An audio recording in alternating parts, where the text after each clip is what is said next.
विद्यार्थी मित्रांनो नमस्कार. मी डॉक्टर शैलजा भारतराव बरुरे, श्री योगेश्वरी शिक्षण संस्थेच्या स्वामी रामानंद तीर्थ महाविद्यालयामध्ये राज्यशास्त्र विभागामध्ये सहाय्यक प्राध्यापिका म्हणून कार्यरत आहे. आज आपण पाश्चिमात्य राजकीय विचारवंत प्लेटो याच्या संदर्भातील बहुपर्यायी प्रश्नांचा विचार करणार आहोत. तुम्हाला सर्वांना माहीत आहे की डॉक्टर बाबासाहेब आंबेडकर मराठवाडा विद्यापीठ औरंगाबाद यांनी नुकतेच जाहीर केले आहे की या वर्षीच्या सर्व परीक्षा ह्या बहुपर्यायी प्रश्नाद्वारे घेण्यात येतील. पाश्चिमात्य राजकीय तत्त्वज्ञानाची सुरुवात ग्रीक देशापासून झाली आहे असे मानण्यात येते. मी प्लेटोच्या संदर्भात बहुपर्यायी प्रश्न सांगत असताना अनुषंगिक माहितीसुद्धा आपल्याला देणार आहे. प्लेटो हा राजघराण्यामध्ये जन्माला आलेला होता. कार्ड्स नावाच्या राजवंशामध्ये प्लेटोचा जन्म झालेला होता. प्लेटोचा जन्म कोणत्या राजघराण्यात झाला होता आपला हा पहिला प्रश्न आहे. प्लेटोचा जन्म कार्ड्स या राजवंशात झालेला होता असं त्याचं उत्तर आहे. प्लेटोचे मूळ नाव काय होते? विद्यार्थी मित्रांनो, प्लेटोचे मूळ नाव एरिस्टॉटल असे होते, परंतु त्याच्या गुरुने त्याचा सुडोल बांधा पाहून त्याचे नाव पुन्हा प्लेटो असे ठेवलेले आहे. प्लेटोच्या गुरुचे नाव काय होते? प्लेटोचा गुरु सॉक्रेटिस होता. प्लेटोच्या गुरुचे नाव सॉक्रेटिस होते. आपल्याला सर्वांना माहीत आहे की सॉक्रेटिसच्या पाठशाळेमध्ये प्लेटोनी एकूण 9 वर्ष अध्ययन केलेले होते. रिपब्लिक या ग्रंथाचा लेखक कोण? रिपब्लिक या ग्रंथाचा लेखक प्लेटो आहे. प्लेटोने आपले राजकीय तत्त्वज्ञान रिपब्लिक या ग्रंथामध्ये नमूद केलेले आहे. लॉज हा ग्रंथ कोणी लिहिला? प्लेटोने एकूण 39 ग्रंथ लिहिलेले आहेत. त्यामध्ये रिपब्लिक, स्टेट्समन आणि लॉज हे अत्यंत महत्त्वाचे ग्रंथ आहेत. तर लॉज या ग्रंथाचा लेखक प्लेटो आहे. स्टेट्समन या महत्त्वपूर्ण ग्रंथाचा लेखक कोण आहे? स्टेट्समन या ग्रंथाचा लेखक प्लेटो आहे. प्लेटोने स्टेट्समन या ग्रंथामध्ये नंतरच्या काळामध्ये आपले राजकीय विचार जे बदललेले आहेत त्याचं वर्णन केलेलं आहे. प्लेटोच्या पाठशाळेचे नाव काय होते? ग्रीक संस्कृतीचं राजकीय वैशिष्ट्य म्हणजे तिथे वेगवेगळ्या विषयांच्या वेगवेगळ्या शाळा होत्या. प्लेटोने सुद्धा अकादमी नावाची एक पाठशाळा सुरू केलेली होती. तर प्लेटोच्या पाठशाळेचे नाव अकादमी असे होते. खालीलपैकी कोणता ग्रंथ प्लेटोचा नाही? बघा, इथे पर्याय दिलेले आहेत: पॉलिटिक्स, द लॉज आणि स्टेट्समन. तर प्लेटोने रिपब्लिक, स्टेट्समन आणि लॉज हे ग्रंथ लिहिलेले होते. पॉलिटिक्स हा ग्रंथ प्लेटोचा शिष्य एरिस्टॉटल यांनी लिहिलेला आहे. त्यामुळे या प्रश्नाचं उत्तर प्लेटोने पॉलिटिक्स हा ग्रंथ लिहिलेला नाही हे उत्तर आहे. रिपब्लिक हा ग्रंथ केवळ राज्यशास्त्राच्या अध्ययनाशी संबंधित नसून शिक्षणशास्त्रावरील तो एक सर्वोत्तम ग्रंथ आहे असे खालीलपैकी कोणत्या विचारवंताने आपले मत मांडलेले आहे? विद्यार्थी मित्रांनो, इथे पर्याय आहेत: प्लेटो, एरिस्टॉटल, हॉब्स आणि रुसो.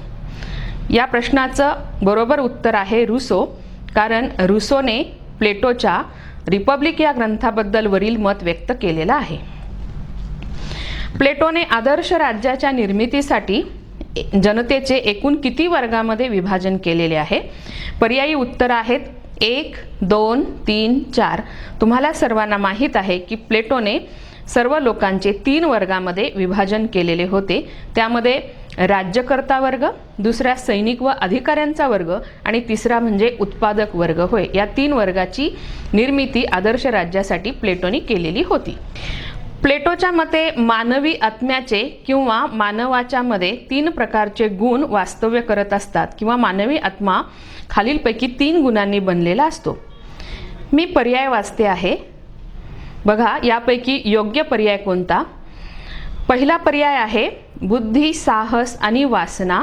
दुसरा पर्याय आहे क्रोध, लोभ आणि ईर्ष्या. तिसरा पर्याय आहे भीती, क्रोध आणि लालसा. आणि चौथा पर्याय आहे इच्छा, क्षमता आणि वासना. विद्यार्थी मित्रांनो, तुम्हाला सर्वांना माहीत आहे की बुद्धी, साहस आणि वासना हे या प्रश्नाचं योग्य उत्तर आहे. प्लेटोच्या मते बुद्धी असणाऱ्या वर्गाने राज्यकारभार केला पाहिजे, साहस असणाऱ्या वर्गाने सैनिक किंवा अधिकारी बनले पाहिजे आणि ज्यांच्यामध्ये वासना असते त्यांनी श्रम करून उत्पादक वर्ग बनले पाहिजे किंवा श्रमिक म्हणून काम केले पाहिजे. खालीलपैकी प्लेटोच्या आदर्श शिक्षण पद्धतीचे कोणते वैशिष्ट्य आहे? प्लेटोने शारीरिक शिक्षणावर भर दिला, प्लेटोने मानसिक शिक्षणावर भर दिला, प्लेटोने तंत्रज्ञानावर भर दिला की प्लेटोने शारीरिक शिक्षण व मानसिक विकासावर भर दिला? विद्यार्थी मित्रांनो, आपल्याला सर्वांना माहीत आहे की प्लेटोने आपल्या आदर्श शिक्षण पद्धतीमध्ये शारीरिक शिक्षणाद्वारे मानसिक विकासावर भर दिलेला होता. म्हणून याचा पर्याय आहे शारीरिक शिक्षणाद्वारे मानसिक विकास किंवा शारीरिक शिक्षण आणि मानसिक विकास.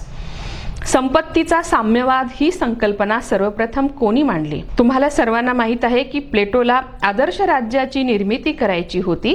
प्लेटोच्या मते संपत्ती आणि स्त्रिया हे भ्रष्टाचाराचं मूळ असतात. दुसऱ्या भाषेमध्ये कांता आणि कांचन हे सर्व दोषांचं मूळ असतात असं प्लेटोचं मत होतं. म्हणून सर्वप्रथम संपत्तीचा साम्यवाद हा प्लेटोनी मांडलेली संकल्पना आहे. यामध्ये अनेक पर्याय दिलेले आहेत. कार्ल मार्क्स, हॉब्स आणि रूसो हे पर्याय दिलेले असले तरीही संपत्तीचा साम्यवाद ही संकल्पना सर्वप्रथम प्लेटोनी मांडलेली आहे. खालीलपैकी कोणत्या ग्रंथास न्यायासंबंधीचा ग्रंथ किंवा कन्सर्निंग जस्टिस असे दुसरे नाव आहे? प्लेटोने लिहिलेला रिपब्लिक या ग्रंथालाच न्यायासंबंधीचा ग्रंथ असेही म्हटले जाते, कारण प्लेटोचा त्रिवर्गाचा सिद्धांत किंवा न्याय सिद्धांत हा या ग्रंथामध्ये वर्णन करण्यात आलेला आहे. प्रथम फॅसिस्ट असे राज्यशास्त्रामध्ये कोणाला संबोधले जाते? विद्यार्थी मित्रांनो, मी आत्ताच स्पष्ट केले आहे की प्लेटोने स्त्रियांचा आणि संपत्तीचा साम्यवाद ही संकल्पना मांडली, म्हणून प्लेटोलाच प्रथम फॅसिस्ट असं म्हटलं जातं. तुम्हाला हे माहीत असायला हवं की फॅसिस्ट असे कोणाला संबोधले जाते?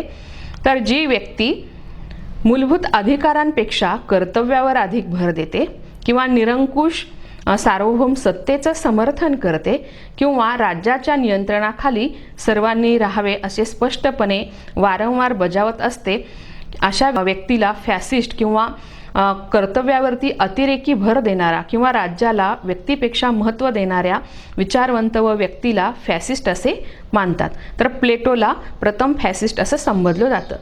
तत्वज्ञ राज्यकर्ता किंवा राज्यकर्त्यांनी तत्वज्ञ असलं पाहिजे अशी संकल्पना कोणी मांडली? इथे पर्याय आहेत सॉक्रेटिस, प्लेटो, ॲरिस्टॉटल आणि हॉब्स. आपल्याला सर्वांना माहीत आहे की ग्रीक संस्कृतीमध्ये किंवा ग्रीक राजकीय संस्कृतीमध्ये मूल्यव्यवस्थेला अत्यंत महत्त्व होतं. सॉक्रेटिसला लोकशाहीच्या समर्थकांनी देहदंडाची शिक्षा दिलेली होती आणि म्हणूनच प्लेटोला राज्यकर्ते हे तत्वज्ञ किंवा तत्वज्ञ राज्यकर्ते असले पाहिजेत, म्हणजे त्यांच्याकडून विवेकाने राज्यकारभार केला जाऊ शकेल अशी खात्री होती. म्हणून तत्वज्ञ राज्यकर्ता ही संकल्पना प्लेटोने सर्वप्रथम मांडलेली आहे. प्लेटोच्या शिक्षण पद्धतीमध्ये किती टप्पे होते? इथे उत्तर आहे 2, 3, 5 आणि 7. आपल्या सर्वांना माहीत आहे की प्लेटोने प्राथमिक शिक्षण आणि उच्च शिक्षण असे शिक्षणाचे 2 टप्पे सांगितलेले होते आणि त्यामध्ये पुन्हा काही वर्गीकरण केलेलं आहे. न्यायाचा परंपरावादी सिद्धांत कोणी मांडला? प्लेटोच्या पूर्वीसुद्धा न्याय सिद्धांत होता किंवा न्यायाचे वेगवेगळे पैलू होते. न्यायाचा पारंपरिक सिद्धांत हा सिफालस व पोलीमार्क्स यांनी मांडलेला आहे. म्हणजेच या प्रश्नामधला पहिला पर्याय बरोबर आहे. यामध्ये अनेक पर्याय आहेत, परंतु सिफालस आणि त्याचा मुलगा पोलीमार्क्स यांनी न्यायाचा परंपरावादी सिद्धांत मांडलेला आहे. त्यांच्या मते न्याय म्हणजे सर्वांच्या ऋणातून मुक्त होणे किंवा जशास तसे वागणे म्हणजे न्याय होय. मित्रासोबत मित्रासारखा व्यवहार करणे आणि शत्रूसोबत शत्रूसारखा व्यवहार करणे म्हणजे न्याय होय. विद्यार्थी मित्रांनो, आपण प्लेटो या ग्रीक राजकीय विचारवंताच्या बहुपर्यायी प्रश्न या भाग 1 मध्ये इथेच थांबणार आहोत। यानंतर भाग 2 मध्ये सुद्धा प्लेटो आणि एरिस्टॉटल या दोघांवरती आपल्याला बहुपर्यायी प्रश्नांचा आपण विचार करणार आहोत। इथे मी थांबते। पुढचा व्हिडिओ सुद्धा पाहण्यासाठी विसरू नका। धन्यवाद। तुम्हाला खूप खूप शुभेच्छा।